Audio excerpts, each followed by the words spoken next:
Welcome to Training Unleashed, the show that will help you design and deliver training that's off the chain and will make a difference. Now, here's your host, Evan Hackel.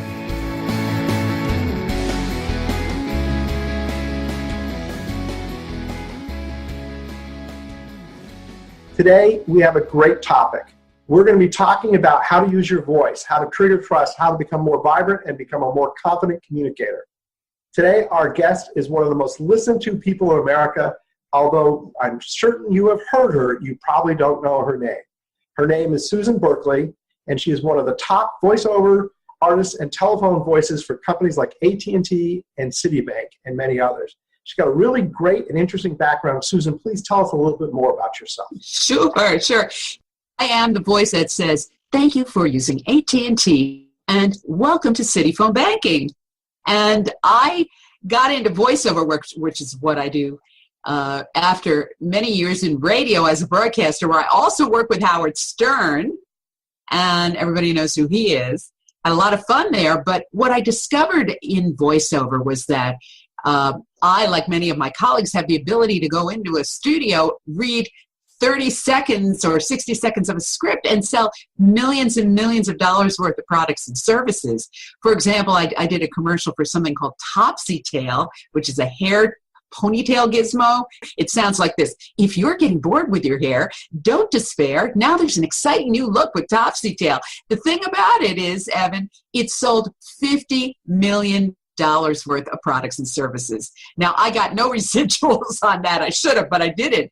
But when I started telling my friends about that, they said, well, how the heck did you do that? What is that magic? Can I use this in business? Can I use this in my training? How can I use this? And so that's when I wrote my book, Speak to Influence, How to Unlock the Hidden Power of Your Voice, to deconstruct what I and voiceover artists do when we work our magic, how we master pitch, tone, inflection, all those vocal components to gain trust and get people to buy. One of the things I love about what you do and what you talk about is we take our voice for granted, and it is the most important thing. We're spending our time on the phone. We're talking right now. People listen to you and make judgments about you all the time, but people don't train on voice. People don't think about voice. You're really kind of leading this thought process of the importance of voice. Let me start and ask you this question. How do you feel when you call up and listen to yourself? As a broadcaster, when I was in radio all those years, you sit down with your program director, who's like your manager, and they play your show for you over these huge speakers, and you hear your own voice. And I used to cringe. I thought, oh my goodness, how can people pay me for speaking? But it took me about 5 years before I really got used to it and got over it. And then I got into voiceover. And that's actually a very common reaction that people have when they listen to the sound of their voice, because the problem is you're listening from inside your head, where your voice is actually distorted by the bones of your skull. So what you hear when you speak and what others hear is actually different. But the point is, it's not to nitpick and not make mistakes when we speak, but it's to uncover the tremendous opportunity, the untapped opportunity that people have when they learn some of these voice mastery techniques that I teach to sell more, because you actually can. The great masters of selling and training don't take their voice for granted, and the results are spectacular. So you're clearly a professional. Most of us, like myself, are not. What kind of tips could you give all of us on being better with our voices? Well, you may not be a professional broadcaster, our listeners may not be, but you do broadcast messages every day to prospects, to customers, to people internally in your organization every time you speak, and it happens in seconds. That's the key thing. The first thing we need to realize, it doesn't take long. So let me share a story with you, Evan, that I think a lot of people can relate to. I have a friend who single guy, and he goes into one of these internet dating services, and he has this long list of criteria for the woman that he's looking for. He's looking to get married, settle down, have a family. I mean, she's got to be the same religion, the same political party, and all of that stuff. And not only that, she's got to be gorgeous, right? So he goes online and he finds this woman, and they start sending emails back and forth, back and forth. They have this great thing going. And then it comes time for the phone call, right? So he scheduled a date and time. He's calling her. He's dialing her number. He's sweating. His heart is pounding. She picks up the phone and he hears, hello? Hello? And he told me he didn't care how gorgeous this woman was. He couldn't bear the thought of spending the rest of his life with that voice. So the point, Evan, is it's not just in love, it's in life. It's in everything that we do. Your voice is essential to your success. No doubt about it. Any quick tips you could share to help us all improve our voice a little bit? Absolutely. I certainly do. I have a lot. I think the first thing that people need to do is realize that the goal here is to achieve transparency. Now, what do I mean by that?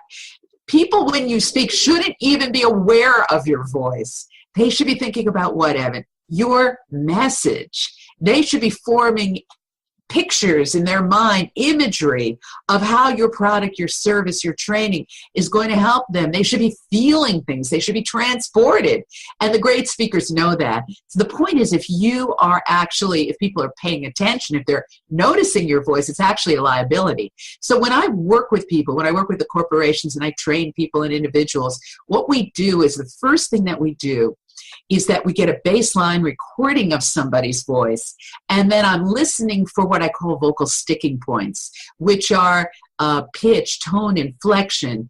Do they speak too fast? Do they speak too slow? Are they mumbling? Is there an accent or a dialect that might be impacting the impression that we get about the person? Or can we turn that accent and dialect into something very positive about the person? So let me give you a quick example because we're about pitch. Because this year we have a very crazy election cycle, right? So they found when they listened in 2012, when they analyzed the voices of candidates, that the ones that won the election actually had a deeper voice, the men and the women. So that's one of the first things. Now, a higher pitch, some people are more like a flute, others are more like a tuba. You have a natural pitch, but everyone can enhance their natural speaking pitch. And can I tell you how to do that? It's a real quick tip that everybody can use right now. That's right. Okay, so what you need to realize is that your best voice is when you're speaking from the facial mask. Now, what's that? The mask is an area that stretches from your sinuses to your larynx down here. And you want to focus the voice in the mask. When a voice is disturbing, when it gets in the way, it can be too nasal like this, or it can be too high up here like this, or sometimes people force their voices down like this, right? You want the voice to be in the mask. The way you do that is by humming like this. One, do it with me now, Evan. Let's try it together. One, let's go up to 5. 2, 3, 4, 5. Remember this. Do it every morning when you're in the shower. The warm, moist air will help to warm up your voice. It puts the voice in the mask where actually you're going to sound your best. Your pitch will not be too high or too low. It'll be nice and rich and resonant. So that's a great tip to use. It's really simple for anyone. Training Unleashed is brought to you by Tortal Training, specializing in e-learning and interactive online training solutions for corporate, government, nonprofit, and franchise organizations. Tortal makes effective training easier. Just go to tortal.net to gain access to real-world tools that can make a difference. That's tortal.net, Tortal, tortal.net. Tell us a little bit about your company. Yeah. How you work with different companies and different people to help with voice. Yeah, so the name of my company is The Great Voice Company. We're based in Englewood Cliffs, New Jersey, but we're an international company. We have customers all over the world. With today's digital universe, that's possible. But what we do, we work with corporations to make sure that they have what I call a consistent voice brand, that and not just corporations but individuals as well, sales and managers, so that all customer facing people, and all customer-facing recordings that the company uses are consistent with the brand. Now, what do I mean by a voice brand? Well, as the telephone voice of Citibank, Citibank has a whole list of criteria that they want people to feel when they call the bank. Obviously, they want a voice that conveys that the bank is, that it's authoritative, that this is intelligent, that we know what we're doing, that we're competent. It's not a very frivolous, fun kind of a sound. It's a warm yet authoritative sound. Well, your company actually has a brand as well that you have to put some thought to. Do we have time for me to tell you a quick story about when this went wrong? Absolutely. Okay, so BMW in Germany, when they designed a GPS for their cars, they put a woman's voice in the GPS. Well, the switchboards went crazy because the male drivers in Germany couldn't take directions from a woman. And they had to recall all the cars. They put another voice in, which they thought would be perfect, which is the voice of an engineer, a very proper German engineer. That also wasn't good because the men felt like they were being talked down to. They did it one last time. They got it right. They chose the voice that sounded like a co-pilot, and it worked.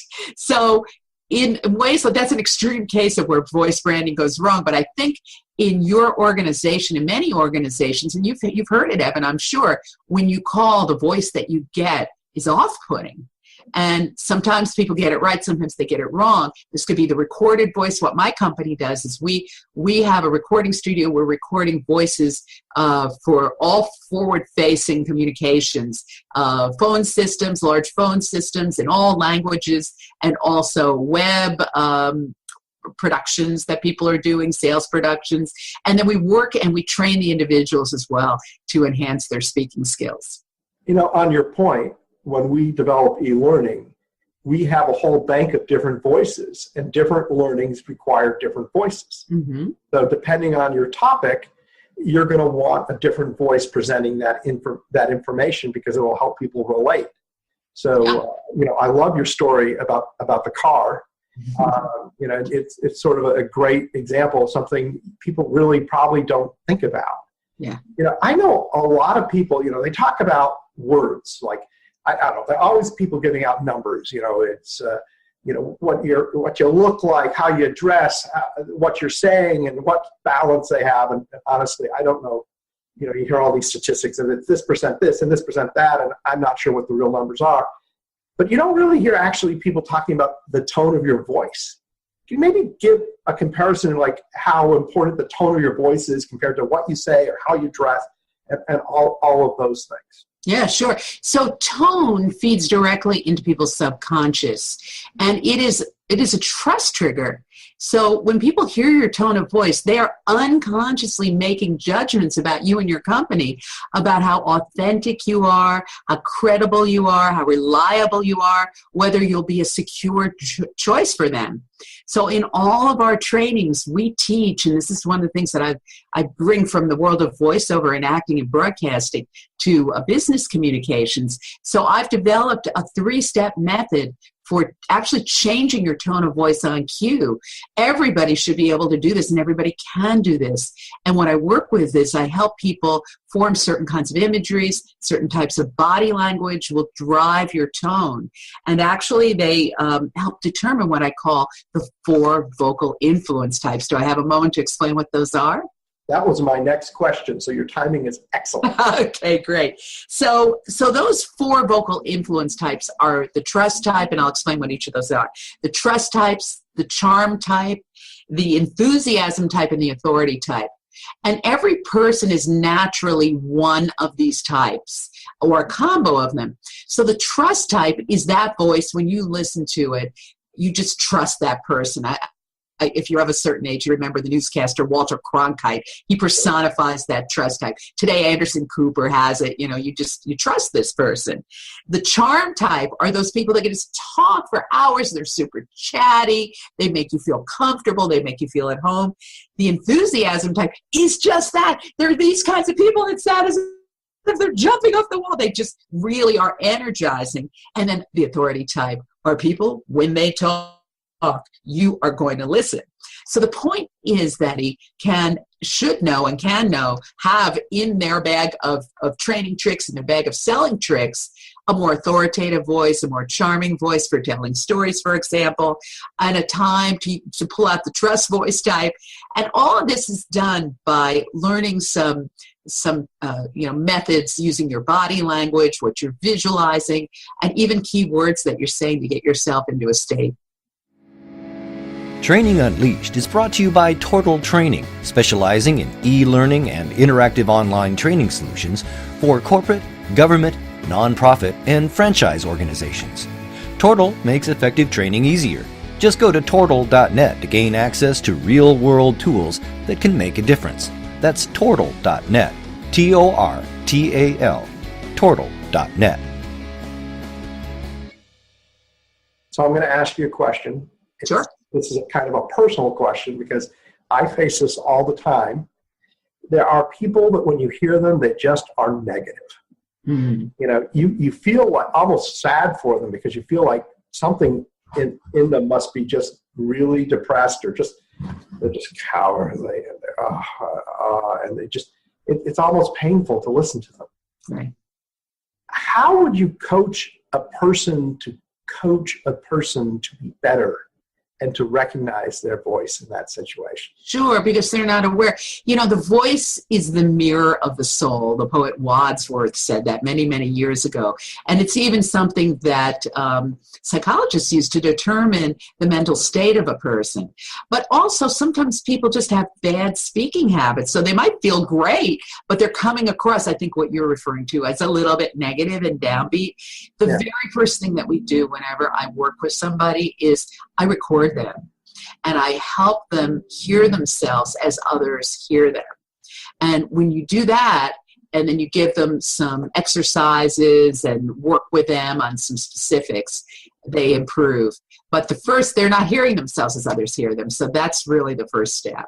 That's a great idea. I really love that idea because if you record them, particularly not just audibly, but just, like recording them like we are right now on Zoom, where they can see their facial expressions as well as their voice. That's a powerful idea. And it can be a little bit of a shock for people too. And people are like, don't do that. But so you have to be very supportive and your feedback needs to be balanced because all of us went through this, but it really is the way for it to improve. Look at it this way. I mean, if you're into sports, every single team, every game is recorded, and after every game, they sit down with their coach to analyze it. Now, these guys are making big bucks, so they can put up with it. But so can you. This is the basis of selling, great selling. You have time for another quick story? Yes. Absolutely. Okay, so in the insurance sales world, there's a guy named Ben Fine. He was New York Life's biggest producer. Now, this is years ago. He's since passed on. But this man, I think he beat the record. He sold maybe $1 billion worth of insurance. It was something phenomenal. But to meet him, he was the shyest, most unassuming guy. He really had what they call social anxiety. So much so when they invited him to speak at the events, he requested a screen. That's how scared he was of public speaking. He had to speak behind a screen. But one-on-one, he was phenomenal because he had that trust type. But one thing he did, Evan, every night before he went to bed, he would record his pitch to perfect a little tiny nuance and to stay on his game. He would record himself. And he never got to the point where he assumed, I'm good enough now. I don't have to keep doing it. So this is encouragement. This is something that we as voice talent are doing all the time. It's part of your game, as you said earlier. It's a key thing that you have in your bag of tricks to not just present yourself well, but to make more money. It's been proven. Well, look, we have a lot of people here that are professional training facilitators. They know how important voice is, but I bet they don't think about it the way you're thinking about it, which I think is terrific. And you talk about getting promotions, talking about selling things, building confidence, getting consensus. Your voice is critically important. What you're talking about is so important, but people don't talk about it, which is why I'm so happy you're participating in this event. Thanks. Yeah. I really do. I'm going to ask you an interesting question. Sure. Because I think it's interesting. And I know you worked on The Apprentice, and I know you taught them certain communication skills, and I'm really curious what that was like. And without any political bent at all, because we have no political opinion. Of course. What is Donald Trump's speaking style and voice, and did you help him craft it in any way, or was he a natural? No, I'm really glad you asked that question, because I didn't meet Donald Trump when I worked on The Apprentice. Here's what happened. I was in I met the 4 apprentices. At that point, there were 4. I was waiting in a training room in New York City for them to come through, because they shoot it in real time as they do their different tasks. And for this particular episode, one of the things they had to do was give a class at an adult education center called the Learning Annex. And they came in, and I had no idea what to prepare. I was thinking, they're going to be afraid, or they're going to be nervous. In walked 4 of the most cocky, self-assured people that I'd ever met. They were like all super type A, but they had a different problem. It wasn't to be shy and introverted. They were like hyper extroverted, speaking like over people's heads, not relating to people one-on-one in a conversational manner. So I remember working with a guy who won that episode, a guy named Randall. This is back in season 4.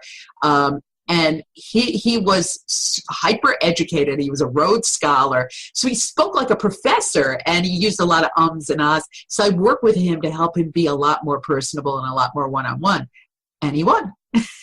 Well, that's fantastic. But I mean, to answer your question about Trump, I think Trump personifies the authoritative speaking style, and that certain people are just, it's irresistible to them. Yeah. This has been very fascinating. We do have to come to an end. It's been a pleasure having you on the show. I have learned something. I'm sure everyone else has. Thank you very much, Susan. Really appreciate it. My pleasure, Evan. Great to be here. Thank you. Thank you for listening and paying attention, everyone. Have a great day. This has been Training Unleashed, but it doesn't stop here. Just go to trainingunleashed.net to subscribe to the show. That way, you'll never miss an episode, and you'll be well on your way to delivering training programs that are off the chain. We'll talk to you next time on Training Unleashed.